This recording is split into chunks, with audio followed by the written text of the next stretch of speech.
right. 80 Days Shade 45, man. We are back. It's the All Out Show, man. Throwback Thursdays, man. Special guest in the house, the King, DMC. Yo, what's up, Sear? Yeah, it's on Run-D.M.C. In the place to be. Shade 45, all the way live. It don't get no better than this. This is hip-hop, and we don't stop. Don't fucking stop, man. Speaking about hip-hop, I was watching something real quick on Dapper Dan. Dapper Dan, the man, we used to get a lot of clothes made from there. Now, did you have to pay, or did you No, we paid. Everybody had to pay? We paid. Why? You know people that didn't pay? Mm-hmm. Really? We paid, though. We wanted to pay people for their services. Like Jay, he was the fashion dude in Run-D.M.C. So now you have to explain. He introduced that. Right, yeah. When we first started the group, me and Run was all over the place. I actually had on Pumas and Kangos and suit jackets, and we had checkers and polka dots. Run would wear Pumas, I would wear Adidas, he would wear British Walkers. One day I would wear Playboys. But when me and Run made the first record, because the reason why the group's Run-D.M.C, but it's three of us, when we made the record, it was just me and Run. After we got our record deal, it was like, oh man, we need a DJ. So we had to go look for a DJ. In Hollis, we had the little DJ crews. Right. Jay was the best DJ in the neighborhood because he could do two things. He could rock he could play, the Evelyn Champagne King songs. He could do the R&B. Back then it was two sets, right? Get the party he could do that. Whoa, he could play that. He could play Love Is a Message, but also he could dig in the crates and running and start scratching and throw out super sperm. So when we went to Jay, we needed a DJ. So our first show, Jay actually missed. Our first show was at the Fever. And Jay actually went shopping, because Jay was that fly guy. He went shopping. He didn't know we had to leave Queens at like 6:30 to do sound check at the Fever. So our first show at the Fever was DJ by DJ Starchild, the legendary Starchild DJ for us. Oh, yeah. He did It's Like That Circumcised for us. Now, the second show, Jay wasn't going to miss it. When we pulled up to Jay's house, me and Run was still all over the place. Jay came out his front door. He had on a white-on-white shell toes with no laces. He had on a black Lee jeans. He had on a black three-stripe Adidas A15. He had the shoestrings around his neck. He had on a black Godfather hand. He had the big, giant four-speaker box. And Russell was always telling us, y'all need stage clothes. But we was like, we're not going to wear what Flash and them was wearing. Nah, they were looking crazy. But you got to understand something. The first DJs and the first MCs are incredible. The first MCs and first DJs had no idols to look up to because they were the first. So when they got in show business, who was their idols? Rick James, Parliament Funkadelic, and Rolling Stones. Exactly. So that's why, Bam and them, they look like Parliament. For us, they were our idols, but on the flyers before records was made. Melly Mel wore sheepskins. Cowboy, Kangos, they wore British Walkers, they wore Medina, they had mock necks and all that. So we was trying to figure it out, but when we saw Jay, history was made. That's the whole scene. Then the next show, he comes out with the full leather suit on. So he was the flavor of it. So Jay was the guy that introduced us to Dapper Dan. And Jay wanted to pay because he was like, you do this is art. Jay was always, if you creative, you need to be acknowledged. So rest in peace, JMJ. I don't want no hookup. Don't give me a hookup. I'm good. Here we go. Live at the Fever. Yes. Was that the first live ever for hip hop? No. As far as live performance for Run-D.M.C. Yes. Yes. We didn't even know they was. What? We didn't know they was taping that. We just shit came to rock. So crazy. Well, the truth be told, the reason why we are so incredible, the reason why Run-D.M.C. did what we did, our main goal was to impress the Cold Crush. True, you know what I'm saying? It was like when we, there was all type of hip hop, but the Cold Crush's presence. Chaz, AD, DJ Charlie Chase, Tony Tone. Now, there was two types of hip hop back then too. There was the disco rapping DJ, clap your hands and stomp. But then there was the funky 4+1 with Shaw Rock, yes, Shaw to the beach. So there was a older hip hop and a younger. But when the Cold Crush and the Fantastic Five, the Force MCs before they were the MDs, right? Funky 4+. Even Grandmaster Flash and Melly, Mel and them used to rhyme with the Echo Chamber. See, people don't know. People only know Flash and Melly Mel, from the Message and all of that. But Creole was Echo Cow. They were dope. They were dope. Listen, truth be told, Funky 4+1, Cold Crush 4, Fantastic 5. Jazzy 5 MCs, Fearless 4, Treacherous 3 with Kumo D before the whole LL battle thing.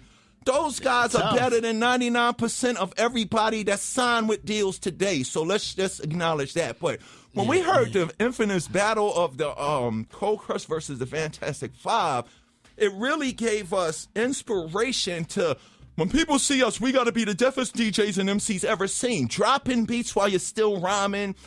Cold Crush wasn't the only one that did it, but it was just the Cold Crush. What we liked about the Cold Crush was this. They were the cold crushing motherfucking. When we heard, whoa, that was different from just saying we good and we have rhymes. They they had the ad libs. It wasn't as scripted, right? Everybody else. Now, don't get me wrong. Force MCs were amazing. With the Force MCs from Staten Island and on the ferry boat we came sailing. We went back and forth and back while the sun, and dropping beats. But it was something about the Cold Crush that made me run and Jay say, yo, that's how we gonna be. So all of our records, it's Tricky to Rock a Rhyme, Mary. Yeah. All of our records were really appealing to people because they were Cold Crush routines. And that's why people like the energy. Let's get into King of Rock real quick, man. Let's talk about that. King of Rock, well, we didn't make rock rap records to get white people to like us, to be rock stars, and to be world famous Run-D.M.C. groundbreaker pioneers. No, Walk This Way wasn't the first rock rap record. The first rock rap record, this is a tongue twister, so bear with me. The first rock rap record was Rock Box, which was the first rap video on MTV. Then we did King of Rock. Then we did Walk This Way. Now, the reason why we did Rock Box and King of Rock before Walk This Way, and the reason why we wound up doing Walk This Way, because of this.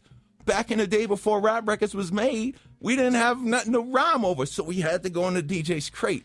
James Brown was big, funk records was big, R&B and disco. But in the same DJ crate, you know this, Sear, in the same DJ crate was rock records that had breakbeats. Yes. Walk This Way, which we didn't know it was Walk This Way. Why?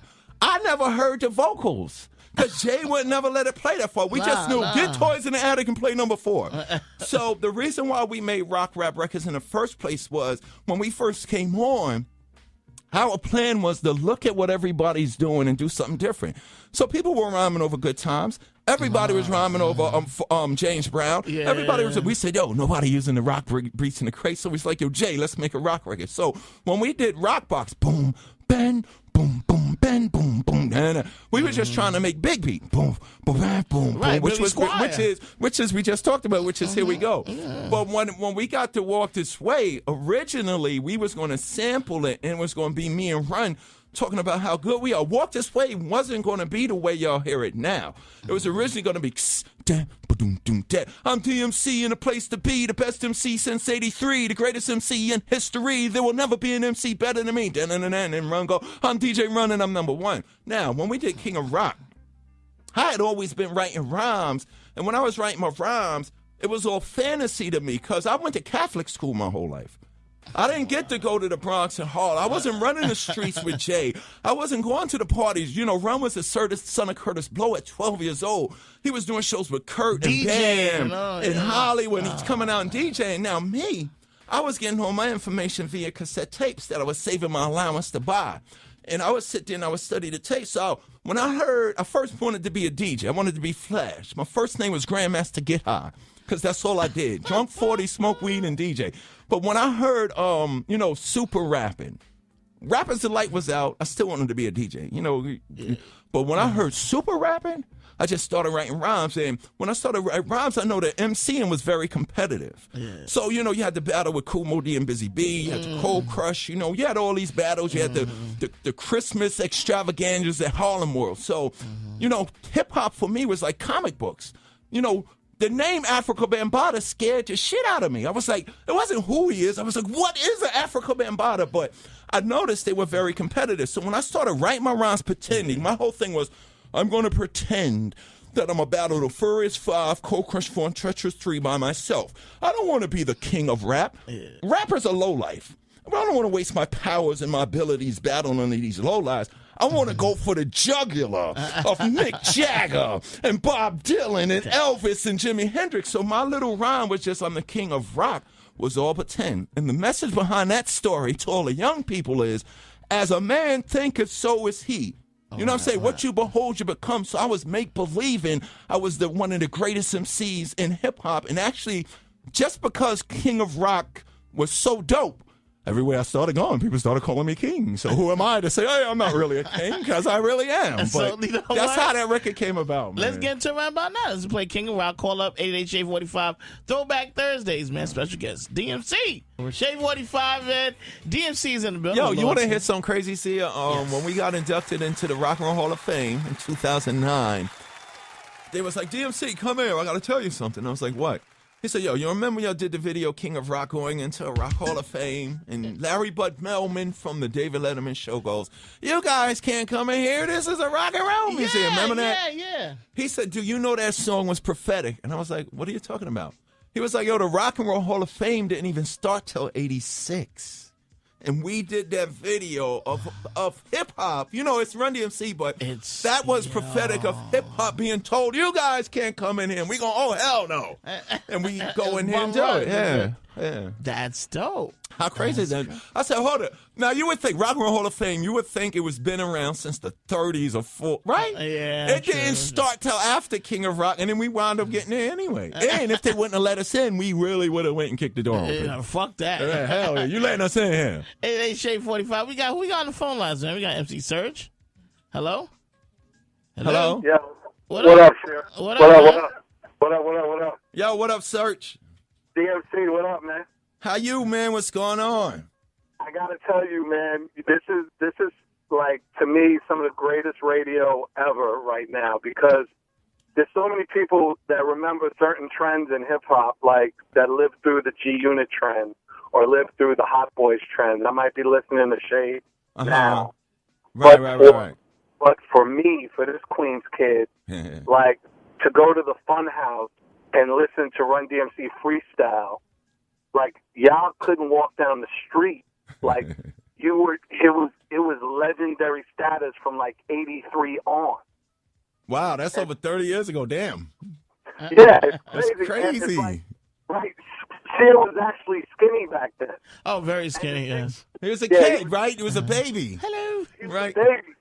But it's what I think people fail to really understand is that the whole concept of being the greatest MC, right, and that whole essence of that, still continues with Drake in 0 to 100. Of course, it still continues with Kendrick Lamar. Like, it still continues. It's the same, right? It's the same. You 100% right, Shake. People get it twisted. There ain't no generation gap. It's an information gap. The same thing these guys feel now. I still feel at 50 years old. Are you right? This time, you don't get too old to do hip hop. That's like saying, you never get too old, and the culture doesn't change. Right. The looks and the sounds does, but the culture don't. Right. Right, Shake. Right. I'm screaming because that's goddamn right. You don't, no young guitar player looks at Tom Petty and says you ain't rock and roll. Matter of fact, they get up out the seat and hand him the guitar and say, you play and let me watch. God damn it. That's exactly right. And when I remember first hearing Sucker MC, I first remember hearing it. I was at the High School of Music and Art, and I heard Sucker MC in 83. And I just remember the seismic change that it had in the culture and how people started rhyming differently. Right. How people started to really think about, like, oh, shit, like, I got to fuck with these kids from Queens now. Like, right. Same thing happened. Same thing happened when Rakim came along. You know, everybody talk about, you know, the golden era 80s. They talk about the West Coast. They talk about the dirty South. Now, here's a true statement. Long Island revolutionized hip-hop. Think Without about question. the groups that came out of Long Island, and you could damn near do a documentary and a video on what Long Island did. So you're 100% right. When we Sucker MC, then Rakim came in the Crayosh one. That's how hip hop goes. I think Sucker MC has to be the best B-side record ever. Oh, without question. I'm Without sorry. question. Yeah. It had no music on it. And it was like 2 minutes, and it was the It best. was just ever. rhymes, yeah. It You know, was the and the best. funny thing is, the reason why people always ask me, why you only had a little part at the end. Originally, I wasn't on Sucker MCs. Russell, What? I first got put in a group because Run didn't want to rhyme alone. So he was like, yo, D, you got to help me write this record. It's like that. So we did that. Then Run had to convince Russell to let me perform with it. So we did that. Run already had written Sucker MCs. That was going to be his solo record. After he went in and laid his bars down, he was like, D, I need you to go in there and just put a rhyme on the end of the record. And I was like, what? No, Russell going to be mad at me. You're going to get me in trouble, whatever. He said, yo, D, just take the notebook and go in there and do the rhyme. So that summer that we had made us like that, when we made that first single, I knew I was going to St. John's University. That was just my new rhyme. So I went in and I was all scared. I was okay, let me just try my new rhyme out. And as soon as Russell heard it, then I officially was in the group. But before that, I'm like, the funny thing is, it was like y'all was liable. Y'all might have been seeing Run without DMC. That's how deep it was. But after Sucker MCs, after I said Chicken and Collard Greens, St. John's University, Russell damn near looked at me like, who is this guy? This is Darryl McDaniels? and that's the history. That's what's up, man. Yeah, I just thank you. I thank you for everything you mean to me as an artist and as someone who is a mentor and someone who really shaped the commercial aspect of being true to yourself and still being able to commercialize and monetize Right. the culture Right. in a way that all these other artists now benefit from. And you're not salty. You're not Melly Mel. You know what I'm saying? Like you're not throwing shade on anybody else, and it is so refreshing. So I thank Sear and I thank you, DMC, from the bottom of my heart. Thank you. Well, I thank Sear for just allowing me to come here and do this and participate, man. Word is born, man. I had to, man. It's great. Thank you, guys. Thank you so much, Sear. Thank you, Search. No doubt, man. Keep it up. We are hip hop. Yes, we ain't sir. used to be hip hop. I'm hip hop till the day I die. This is what we gonna do. Let's get into some rock hip hop with Walk This Way. Let's do this. 88 Shade 45. We'll be back, y'all. Throwback Thursdays. Now we have DMC. We just tuned in. DMC is hanging out with Lord Sear right here on the All Out Show. Yes, we going all out too. Throwback Thursdays, man. Speaking about going all out, the Comic-Con. Yes. What is going on? Are you a superhero? Yes. All right. You're a rapper and a superhero. How do you flip that? Well, that's a great question. This is a great way to do it. Yeah. Before I picked up the microphone, before hip hop came over the Bronx, came over the bridge from the Bronx and changed my life. Right. I was a straight A, honor roll, Catholic school kid. All I did was do my homework, study, and read my comic books. My whole life was comic books. So growing up, for me, it was school, it was comic books, and then a little bit later on in the 70s, was Bruce Lee and Kung Fu movies. Okay. But when comic books, I went to Catholic school. So when you think about that whole bullying aspect of it, I wore a uniform. So when the public school kids saw me, I only lived 10 minutes from my school. I used to walk. We had a Catholic school in Queens. But with your uniform on and your big bag that says St. Pascal Baylon, you are marked. So the public school kid, and it's funny, the public school kids used to be like this. They used to actually say this to me. Oh, you got a uniform on. You go to private school. Your mother and father is rich because they pay for you to go to school, run it. So I got my 75-cent, my $1.50 taken all the time. So once I got to school, it was safe because I loved knowledge, science, math, and all of that stuff. But to get from school and back home was treacherous. But when I got home, my confidence, my inspiration, my release from this world was comic books. It was Marvel comic books too. Because I lived in Hollis. I couldn't go to Marvel. I was like DC. I like no, Marvel. right? Because Marvel was real. It was New York. Yeah. I love Marvel. Yeah, no, everybody was in the Marvel because it was New York to you. So when hip hop came over the bridge, me and my brother, we had this big collection of comic books, right? But we wasn't drug dealers. We wasn't stick-up kids, and we wasn't robbing no houses. You know, I wasn't going to nobody's house. Boxes of comics. We had boxes of the comics. So not being a drug dealer, selling weed, and doing stick-ups to get loot, my brother came to me, he's 3 years older than me, and gave me this look. He was like, D, and I said, no, don't say it. We got to sell our comic books to get turntables and to mix in some records. Because for me as a kid, it went from putting my blanket on my neck, pretending I'm Batman and Superman, to wanting to be Grandmaster Flash and Bambaataa. So we had to leave. We had to give up one jewel to get the next one. So for the last 30 years, I had to push the pen. And I used to draw.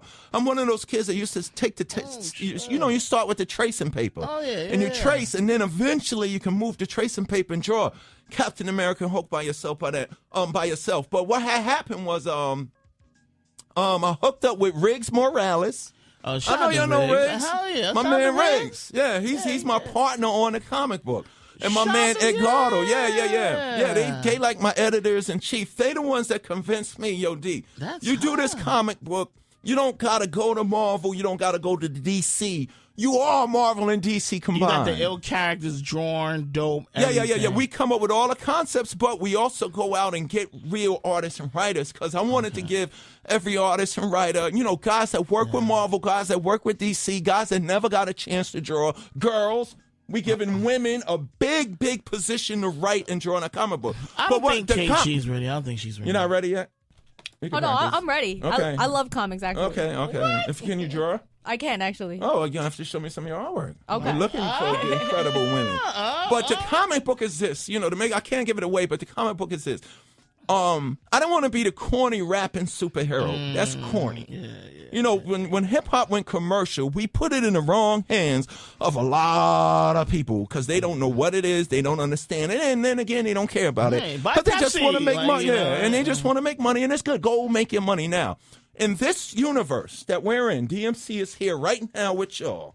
Daryl McDaniels from Hollis, Queens, New York, little straight-A Catholic school kid, grew up to be the king of rock. There is not higher. You know what I'm saying? D's for doing it all of the time. M's for the rhymes that are mine. C's for cool as can be. Now I wear contacts so I can see all of that. But in the other universe, in the alter universe, me, the same kid, same place, New York City, Hollis, Queens, all of that. I grew up to discover that I have superpowers and I'm a superhero. And just to give you a long story short, a God comes down from heaven, has relationships with my mother, and I was born. And now, the evil entities know this child is. It's sort of like my real story. This little kid is born, so they give me up for adoption. And then as I grow up, I discover I got these powers and stuff like that, and I'm here to save the world. So in a comic book, the same thing I did with my music, the same thing I do with my books, the same thing I do with my lectures, the same thing I do when I go to schools, group homes, and jails, I'm doing with my superpowers. And y'all in for right. And let me just say this. I'm not corny.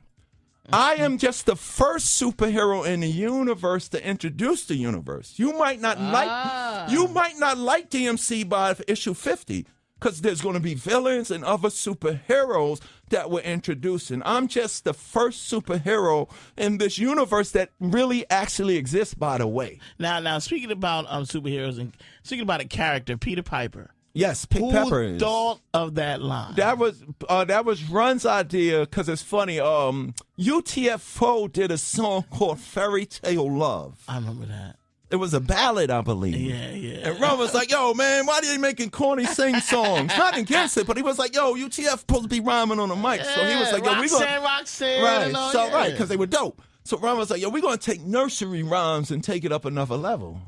And he just called me, D, I need you to write. We're going to do this record called Peter Piper. And he was like, yo, write some rhymes about Jay. Because, like I was going to say earlier, Jay was never in the group because me and Rum formed the group before that. That's why on the second single, we did a song called Jam Master Jay. We used to show up to places at first because of it's like that. People Remember Atomic, Social Club, Of Cameo, course, yeah. the Gap Pen Parquet. So we did a lot of shows with funk bands because It's Like That was charting on the R&B charts. Yeah, and we would show up to venue. We did shows with Marvin Gaye. We did shows with Parliament Funkadelic. And we would show up there. This is when we first started playing the Coliseums. We had like 20 minutes. We was the opening act. And we would actually show up to Coliseums and bang on the back doors, boom, boom, boom, for sound check. And they would open the doors and they would look like over our heads and close the door. It was like some Little Rascals thing. And they would knock, knock, knock. And who you guys? And now we standing there, Larry Smith, the producer, Jay with a record bag, and me and Run. And we go, we Run-D.M.C. And they would actually go like this. Okay, if he's Run, who MC, and we're the band. And because they thought, they thought it was a band. And we would point at Jay and say, that's the band right there. And true story, the promoter said this. Our first shows, we was getting like $1,500 to $2,500 a show, right? And that was a lot of money back then. That's a lot. Fresh out of high school. Yeah. So the promoter would go, you mean to tell me I'm paying you young punks all this money just to play records? And we go, yep, and we go in there and tear the house down. But Jay was never in the group, and that was the whole makeup of it. Shout out to God Bless Rock Red. He used to kill this record right here. That was his practice record, Peter So Piper. we did Peter Piper to take nursery rhymes another level. Because Dr. Seuss, to truth be told, Dr. Seuss is really the best lyricist. You know what I'm saying? I hate to put against Tupac, Biggie, Eminem. I'm sorry. Dr. Seuss is the best MC on the face of the planet. And he's working the board, so let's play this right here. You were the only group. If you're just tuning in right now, DMC, for Run-D.M.C's in the building with Lord Sear. You were the only group when motherfuckers would put your hands in the air. They didn't put their hands in the air. They put their sneaker literally in the air. That was crazy. How That was crazy. did you think that was going to happen at... Well, we didn't think on. I remember when Raising Hell was out. We was going from city to city on a Raising Hell tour. Run-D.M.C, LL Cool J, Houdini, and the Beastie Boys. And I remember we go to Detroit. We go the to best tour. We go to Chicago. We go to Detroit. We go to Philly. And it was like everybody was Adidas down. And I remember sitting in the back of the bus getting nervous, like, yo, this thing is getting out of hand. But I mean, the whole Adidas thing was, this is what we were wearing already. But our music was so attractive that people was like, yo, the Adidas thing must make you like them, or what, you know what I'm saying? But truth be told, before I met Modi, when I first saw Modi, he had on red Kango, red mock neck, red gabardine pants, and red. He had on white Adidas with the red stripe, and I had never seen those before. My first Adidas I saw was the white on white shell toe, and the black, the base, and the light blue ones. Remember growing up back in the day, light blue. It was like, but I had never seen red. University blue, like that. Yeah, and blue, I saw that. We did a show for Mr. Magic, rest in peace.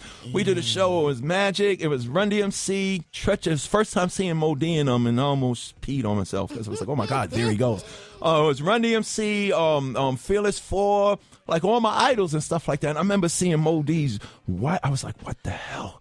Where did he get those from? And he looked so crisp. our whole Adidas fascination was from this. If anybody's familiar with the Little Rascals, I'm talking about the old ones from back with Spanky and Stein.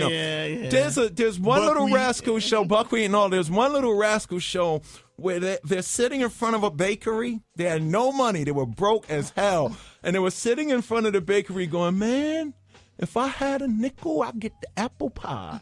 and Buckwheat was like, man, if I had a nickel, I'd get the double chocolate. So they was fantasizing. Me and Run used to do that. We said, man, if we had some money, we go to Jamaica Avenue in Queens and go, man, if we had some money, man, I'd get the white with the red. And I'll go, man, Joe, if I had some money, I'll get the white with the green. And then when we made the record, Adidas just started sending, the Adidas out the woodwork where all our dreams came true. But the whole Adidas thing wasn't exactly about the sneaker. It was about what the sneaker represents, because, it was at a time where they still do this to us today, young Latinos, even white dudes. If you look a certain way, they consider you a certain type of person. Exactly. So, for us, it was like, Russell was like, yo, make a record about your sneakers. So we just took the opportunity because at the time, if you had some fresh sneakers on, a gold chain, some Gazelles, a Godfather hat, or a Kango, the first thing they say, he's a drug dealer. So everybody in our neighborhood was saying, but my thing was, yo, I may look like they do. We look alike. But I go to St. John's University. You know what I'm saying? So don't judge the book by cover. So that's why we wrote the record that way. You know, stepped on stage. I'm like, I'm standing in front of the grocery store. Don't get me wrong. I'm going to Poppin' Kim's, big up, but I don't drink no more. I'm going to Poppin' Kim's to get the cold 40s, and I'm standing on the corner with my 40, but don't stereotype me because I stepped on stage at La Vie. So it's not about me. You know, it wasn't about, forget y'all, I got more money than y'all. Y'all will never have more sneakers than me. It's about what these sneakers represent. And it was good. And that was the whole message behind Adidas. So even today, you can have your Jordans, you can have your Nikes and all of that. But when I walk through the door with the Adidas on, it means something to generations. So your sneakers may have cost $500, $600, $700. You may have the Michael Jordan light blue North Carolina 50s. But when I walk in the door, or a little kid walks in the door, or old man walks in the door with some 3-stripe shell toes, y'all all bow down. They got the Jordans out now with the 6s with a fake ring on them. Like, really? What do you mean a fake? Like championship? Yeah, man. See, that's taking it too far. Man. That's taking it too far. Wait, they want to speak to you out there. Anyway, Shade 45, take some calls. Hello? Hello? Anybody? Hello? Like to speak to Lord Sear. Hello, DMC, hello? Call in, we'll tell your hip-hop future. Hello? Hello? Anybody else on the line? Hello? Yo, I'm here. Yo, what up? Who's this? Stack Cheddar, DMC. What's going on? Yo, this is Bobby out of Virginia. Hey, what's up, man? What's going on, B? DMC, I just wanted to say, brother, you are a hip-hop icon. You know, Lord Sear was playing Down with the King some months ago, and I called him, and I wanted to shout him out because he just played, the realest music. And as a young brother growing up who wore glasses, oh, yes. After watching Tougher Than Leather, that was the last time anyone put their hands on my frames. You of feel course, me? yep. I know. No, for real. Yep. That's Everybody real. that was considered a nerd or was getting teased about 4 eyes, all of that changed in an instant. And that was my whole position to even with this, I'm in the comic books and I'm a nerd and I'm smart and all that, and I don't sell drugs and I don't want to go to jail because I like my freedom. I don't want to get shot, but I will shoot you if you shoot at me. I don't want to get shot because that hurt. But the whole thing is, positivity is the most powerful force on the face of the earth. And so many people told me, yo, D, when you said your rhyme about your glasses, I became the star of my school. Man. And that's what it's about. I hear you, B. Bobby. Big black frame glasses? Come on, Yep. yo, it's great. And a funny thing, even dudes that had the thick 2-inch lenses were cool because they were glasses. Because all you had to do is say, why you wear those glasses? And then you're like, so I can see. And seeing with glasses became cool. Let's we got another caller. Yeah, we got Eli in LA. Eli, what's going on? Yo, Eli in LA all day around the way. What you got to say? Man, I just want to give much love to the DMC, man. And, when were you coming out something new or anything coming out soon? Yes. At the top of the year, there's a new album. I'm thinking of calling my album because of what I've been doing with this comic book over the last year. You know that saying, Greek God? I think I'm going to name my album Geek God because geeks run the world. Technology, movies, comic books, music, instruments, editorials, journalism, phones, computers. You name it, we run the world. Everything that was perceived corny when I was a kid, everybody want to be down with all of a sudden. So I'm thinking of calling the album Geek God, but this album will be Walk This Way on steroids. With this album, I'm working with, I got Travis Barker on drums. I got Mick Marsh from Motley Crue on guitar. I'm working with Tim Armstrong of Rancid and the Transplants. I'm getting ready to record with Rob Dukes from Generation Kill and Exodus. So I'm getting ready to go do the hip-hop thing completely live. Live guitars, live drums, and all of that. So top of the year, y'all hear it. The first song is me, Mick Mars, Travis Barker, and my man, can't forget my man Sebastian Bach from Skid Row. So we're going to drop that. The album's coming, but also, just for those people that go, he's going too far with the rock stuff, I got Chuck D, a Public Enemy on there. Chuck D. DJ, the legendary, immortal, best producer in the game, DJ Premier will be on a track with me. Yeah, so it's going to be 80% rock, live rock, King of Rock type songs, and I'm gonna put 20% of the real hip hop street stuff, so I could shut up any MC out there that think they got something to say against me and my crew. Oh, shit. Let's go to phone. We got one more call. Yeah, Ryan in Palm Beach. Hey, Sear. What up? First of all, thanks for having DMC on, man. It's a hero. Of Hey, course. with DMC, I got to tell you, I was one of the few white people in your concert in Pittsburgh back in the 80s when you with Houdini, Beastie Boys, LL Cool J, one of the greatest shows ever. Oh, wow. Thank you, man. Thank you. Well, Well, thank you for liking it. Yeah, go ahead. Oh, my God, it was awesome. I took my own life in my hands, but it was awesome. But I got to tell you, I got to ask, though, being the pioneer you are, what's the most memorable thing, biggest thing that ever happened to you in that career? Oh, the most biggest thing ever happening to me in my career was touring with Public Enemy. Going on the road with Public Enemy, because one of our first interviews was at WBAU, which was Adelphi University's radio station. Hank Shockley, Chuck D of Public Enemy, Bill Stephanie, and when we first walked, that was our first interview for Suck MCs, and it's like that. And getting to meet Chuck D, and then the tour with him was crazy. Because I remember when we walked into BAU, the first time we walked in there, they had their college radio station, and, they was playing all the stuff that was out, Run-D.M.C., the Flash records, awesome too, shit, everything like that. But after a while, they would run out of songs to play. So Spectrum City, Chuck D, Public Enemy, they would make their own demos. And I remember being there with Jay, and they was like, yo, we got to go to a record. What do you got to play? So they was like, play Chuck and them new record. And it was actually the Public Enemy #1. That fucking beat was right there. So we sitting there, and when they put that on, Jay was like, oh, shit. God has come down from heaven to rock the mic. So after we did our interview, me and Jay went to New York City and rode up on Rick and Russell and was like, y'all gotta hear this, and that kind of led to PE. And Chuck's whole thing was, I'm a man, goddammit, because Chuck was 22. Back then he's 22. He's a little older than him. So he was like, I'm not gonna be doing no foolish rap. And Jay was like, yo, Chuck, no, you ain't got to rhyme like Run-D.M.C. or you could do you. He was like, everything? He was like, Jay was like, everything. And Chuck was like, all right. So Jam Master Jay told me that. But going on tour with Chuck, Public Enemy was amazing, because Chuck said something that was key to me. We're standing on the side of the stage, and this was one night. It was me, Chuck, it's Run-D.M.C., Jazzy Jeff and the Fresh Prince. Shout out to Will Smith. EPMD, shout out to DJ Scratch, Eric and Paris, and my boys, and Eric being Rakim, and somebody else was on the show. But we standing on the side of the stage, and Chuck was like, yo, what's the most powerful thing about this hip-hop thing? And we play in Coliseums now. And most of us thinking money. And Chuck said, no, it's the power of communication. There's always a mic in front of us. We're doing commercials now. We're making movies. We're making videos. So now what hip-hop is, we have to relay that every time somebody asks us a question.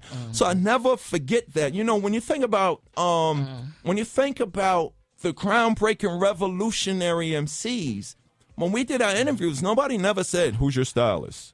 Who you dating, what kind of car. They would say, why? And we were young, too. Yeah. It's funny. People think, people of this generation, young and old, think that we did all that groundbreaking music when I was 50. No, the typical MC was 12 to 22 years old, and we was talking politics, history, having fun. So don't think everything I'm saying now, I'm saying kids, when I go speak at schools, they go, Mr. DMC, with all due respect, you're wiser, more older, and more mature now, and you're a pioneer, you've been through a lot. And I say, yes, that's true, my younger brother or sister, but everything I'm saying, I've been saying since I was 15, so let's not get it twisted.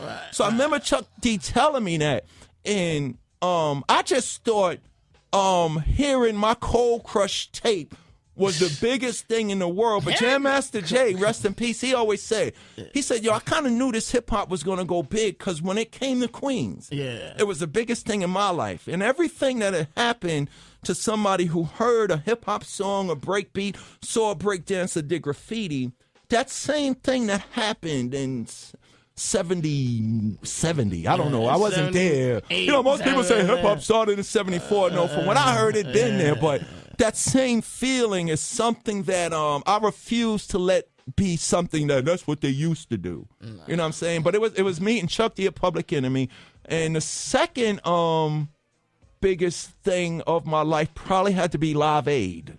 That's crazy. When we was the only rap group on Live Aid. That was crazy. That was 80,000, 100,000 people at RFK Stadium in D.C. And we there, Mick Jagger, Tina Turner. We was like, oh, shoot, why they want the rap cats there? But we just went out there and with the turntables and rocked it. And that's what it's about. So those the two instances. Yo, DMC, thank you. No, thank you. I'm glad I could come. Samantha, thank you for getting me here. You know what I'm saying? I said this. I said, it better not be an accident. The plane better land because I got to get here today. And thank you for having me. Thank you for coming through today, dude. I appreciate it. Thank you. Dropping the knowledge and everything. I'll be back. Where can they reach you at, You can reach me on my Twitter, and I do tweet myself, the King D. I think it's the King DMC. See, I don't even know. But my son set it up for me, but I answer you back. I do. I don't have nobody sitting there talking for me.